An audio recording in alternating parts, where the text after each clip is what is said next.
ታሪኬ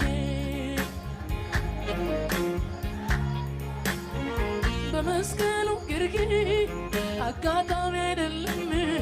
መወለድ ማደግ ሰይጣን ራሱ ባርነቴ ሲሻር ሰንሰለት ሲፈታ ጠላት ሲመሽበት ለኔ ግን ሲነጋ ይሄ ውብ ታሪኬ ያይ ምስጋናዬ ይኸው ለጌታዬ እልልታዬ እልል ብልብህ እልል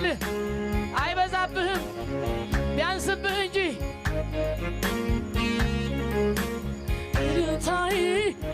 ይኸው ለጌታ